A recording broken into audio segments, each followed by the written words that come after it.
Hello, story lovers. Welcome back to my channel. Cherava Priya, part 76.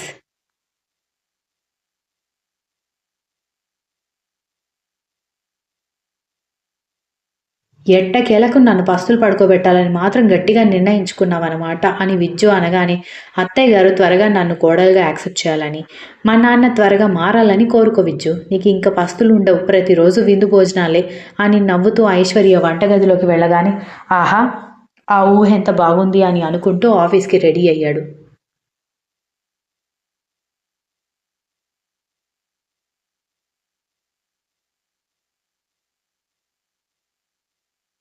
Aishwarya tiffin box తీసుకొచ్చి dining table మీద పెట్టి breakfast తీసుకొచ్చి విజ్జు గబగబా తిను, మళ్ళీ లేట్ అయిందని తినకుండా వెళ్ళిపోతావు అనగానే తింటాను కానీ నువ్వేంటి లంచ్ బాక్స్ అప్పుడు ప్రిపేర్ చేసావు అనగానే మరి లంచ్ బాక్స్ వద్దా, మధ్యాహ్నం ఏం తింటావు అని అడిగేసరికి నువ్వు తీసుకొని వస్తావు కదా అనగానే అక్కడంటే ఇంటి నిండా కార్లు ఉండేవి కాబట్టి నేను లంచ్ బాక్స్ తీసుకుని రావడానికి వీలు ఉంటుంది, ఇక్కడ అలా కాదు కదా అనగానే నువ్వు లంచ్ బాక్స్ తీసుకొస్తాను అంటే ఆఫ్టర్నూన్ కారు నేను పంపిస్తాను కదా అన్నాడు విజ్జు.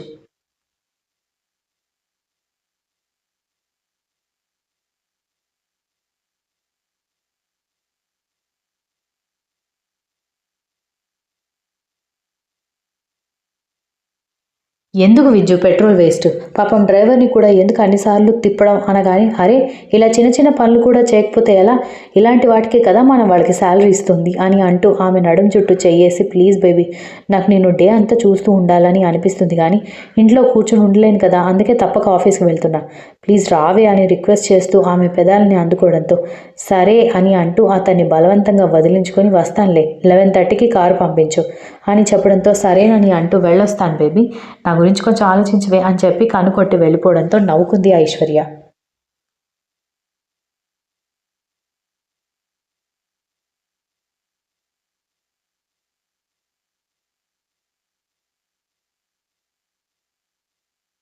విజ్జు ఆఫీస్కి వెళ్తూ ఉంటే ఐశ్వర్య బయటకు వచ్చి బాయ్ చెప్తుంటేనే తండ్రి కూడా ఆ స్కూటర్ మీద ఆఫీస్కి వెళ్తూ ఉండడంతో వాళ్ళిద్దరిని చూసి కోపంగా వెళ్ళిపోవడంతో విజ్జు కూడా అక్కడి నుంచి వెళ్ళిపోయాక తల్లి కూతురు ఇద్దరు దగ్గరికి వచ్చాక నాన్నలో మార్పు ఎప్పుడొస్తుందమ్మా అని విసుగ్గా అనగానే వచ్చి మీరు 2 రోజులే కదా అవుతుంది, లేడీకి లేచిందే పరుగని ఇంతలో అంత మార్పు రావాలంటే ఎలా చెప్పు, కొంచెం టైం పడుతుందిలే, ఇంతకీ ఈరోజు ఏం టిఫిన్ చేసావు అనగానే పెసరట్టు కోసం బ్యాటర్ తీసుకొచ్చాడమ్మా, పెసరట్లు వేసి పంపించాను అనగాని ఎందుకే షాప్లో కొన్న పిండి, ఒకవేళ నీకు మిక్సీ పట్టుకోవడం ఇబ్బందిగా ఉంది అంటే చెప్పు, రోజు నీకు దోశ పిండి నేను పట్టిస్తాను అనగానే వద్దులేమ్మా, ఇప్పటికే నీకు నానమ్మ పని ఎక్కువగా ఉంటుంది, నాన్నకి అన్నయ్యకి లంచ్ బాక్సులు పెట్టాలి, టిఫిన్ చేయాలి, మళ్ళీ మా పనులు కూడా అంటే అలసిపోతావు, పైగా నాన్నకి తెలిసినా లేనిపోని గొడవ ఎందుకు, వచ్చిన గొడవ చెప్పు, కొన్ని రోజులు అడ్జస్ట్ అవుతానులే, నాన్నకి కోపం పోయిన తర్వాత నువ్వు ఏం చేసినా ప్రాబ్లం ఉండదు అని చెప్పింది ఐశ్వర్య.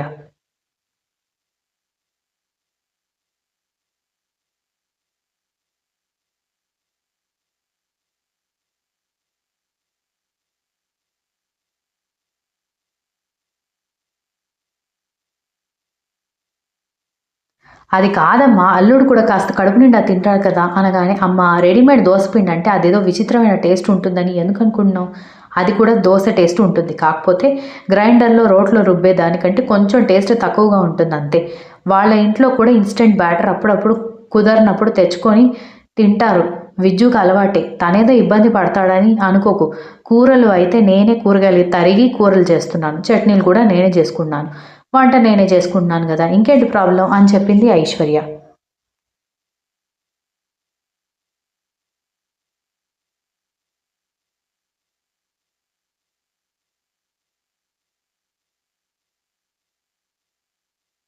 సరే, ఒకసారి ఇంట్లోకి వచ్చి వెళ్ళు, మీ నాన్నమ్మ నువ్వు ఎదురింట్లోకి వచ్చావని తెలిసిన దగ్గర నుంచి నిన్ను చూడాలని ఒకటే కలవరిస్తుంది అనగాని నేను ఇంట్లోకి వస్తే బాగోదేమో అమ్మ, నానమ్మని బయటికి తీసుకురా అనగానే అయ్యో చలికాలం బయటికి ఎలా తీసుకురావాలి, పైగా అదేదో కొత్త వైరస్ వచ్చిందంట, ముసలి వాళ్ళకి చిన్నపిల్లలకి ఎక్కువగా ఎఫెక్ట్ అవుతుందని అంటున్నారు, నువ్వే లోపలికి రా అనగానే సరేనంటూ లోపలికి వెళ్ళగానే బుజ్జి తల్లి అని వాళ్ళ నానమ్మ ఎమోషనల్ అయ్యేసరికి నానమ్మ అంటూ వాళ్ళ నానమ్మ ఎదురుగా మోకాళ్ళ మీద కూర్చుని నీ ఆరోగ్యం ఎలా ఉంది అని అడిగింది.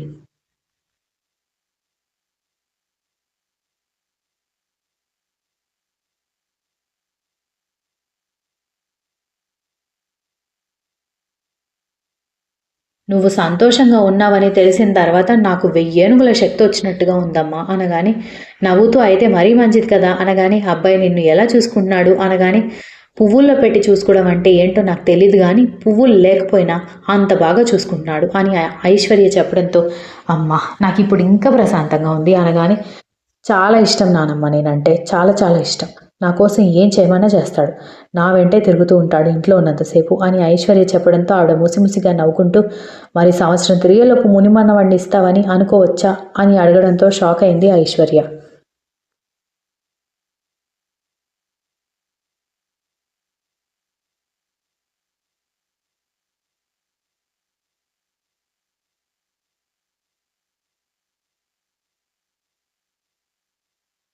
మీకు అంత ఆశ కూడా ఉందా అని వాళ్ళ అమ్మగారు అనగానే, అదేంటి ఒక్కసారిగా అలా అన్నావు అనగానే, వాళ్ళ అత్తయ్య వీళ్ళ నాన్నగారు క్షమించే వరకు అమ్మాయి గారు అబ్బాయి గారిని దగ్గరికి రానివ్వరంట అని ఆవిడ వెటకారంగా అనగానే, అమ్మ ఈ విషయంలో నువ్వు టెన్షన్ పడుతుంది సరిపోదన్నట్టు నానమ్మ కూడా ఈ విషయం చెప్పి టెన్షన్ పెట్టడం అవసరమా అని అడిగింది ఐశ్వర్య.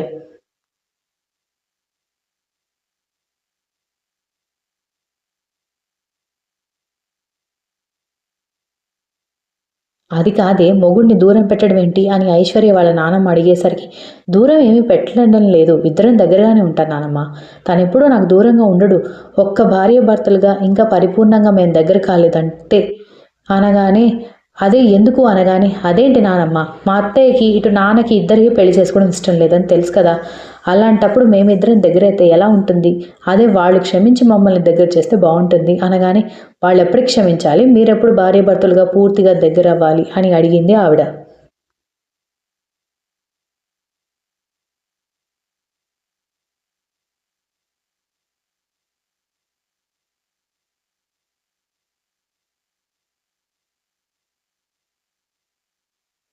టైం వచ్చినప్పుడు అన్నీ జరుగుతాయి నానమ్మ.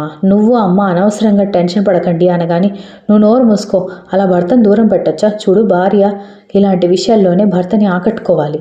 అలా దూరం పెడితే విసిగిపోతారమ్మా. తప్పు కదా. పైగా కొత్తగా పెళ్ళైన వాడు, ప్రేమించి పెళ్లి చేసుకునేవాడు పెళ్లి గురించి ఎన్నో కలలు కని ఉంటాడు. నువ్వు ఇలా ఆ కలల మీద నీళ్లు చల్లేస్తే ఎలా చెప్పు అనగానే, నానమ్మ నా విజ్జు గురించి నాకు తెలుసు. వాడికి నేనంటే ప్రాణం, నాకు వాడంటే ప్రాణం.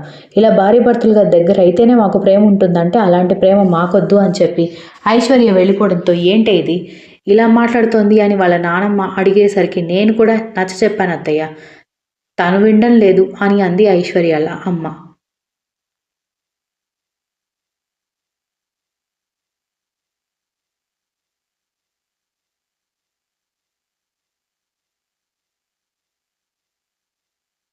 మధ్యాహ్నం లంచ్ తీసుకుని ఐశ్వర్య లోపలికి వస్తుంటే, అది మానిటర్ చేస్తున్న విజ్జు వెంటనే ఎగ్జైటింగ్గా ఎవరిని డిస్టర్బ్ చేయొద్దని, లంచ్ అయిపోయాక నేనే పిలుస్తానని మేనేజర్కి అసిస్టెంట్కి చెప్పి రూమ్లో ఏసీ టెంపరేచర్ కొంచెం పెంచేసి రూమ్ స్ప్రే కొట్టేసి ఆమె కోసం వెయిట్ చేస్తూ ఉంటే, ఆమె లోపలికి వచ్చి ఏదో ఆలోచిస్తూ క్యారియర్ విప్పదీస్తూ ఉండడంతో, హలో మేడం మళ్ళీ ఏమైంది అని అడగడంతో, క్యారియర్ వదిలేసి వెళ్ళి అతను ఒడిలో కూర్చుని అతని చుట్టూ చేతులు వేయడంతో ఆశ్చర్యపోయి, ఏంటి మేడం గారు తనంత తానుగా నా దగ్గరకు వచ్చారు అని ఆశ్చర్యంగా అడిగేసరికి, నేను ఒక విషయం అడుగుతాను, ఫ్రాంక్గా నిజం చెప్పాలి అని అడిగింది.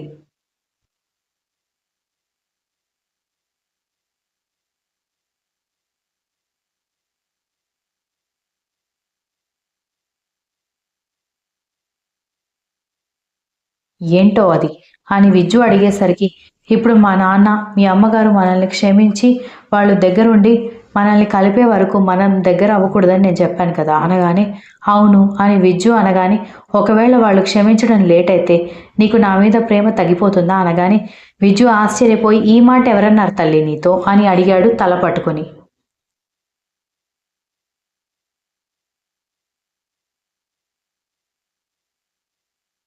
ఎవరూ అనలేదు, నాకే అనిపించింది చెప్పు అనగానే, ఆమె మొహాన్ని తన చేతిలోకి తీసుకొని, నేను లైఫ్ లాంగ్ నీతో బ్రతకడానికి ఇంతమందితో పోరాడి నిన్ను పెళ్లి చేసుకున్నాను. అంతేగాని ఇలాంటి సిల్లీ విషయాలకి నిన్ను దూరం పెట్టాలని కాదు. నువ్వు కంఫర్టబుల్గా ఫీల్ అయ్యే వరకు, మన ఇద్దరం పరిపూర్ణంగా వైఫ్ అండ్ హస్బెండ్గా మారాలని నువ్వు అనుకునే వరకు నేను నీతో ఇప్పటి వరకు ఎంత ప్రేమగా ఉన్నానో అప్పుడు కూడా అంతే ప్రేమగా ఉంటాను, ఇంకా చెప్పాలంటే ఇంకా ఎక్కువగానే ఉంటాను అన్నాడు. Continuous. If you like the story please like, share, comment and don't forget to subscribe.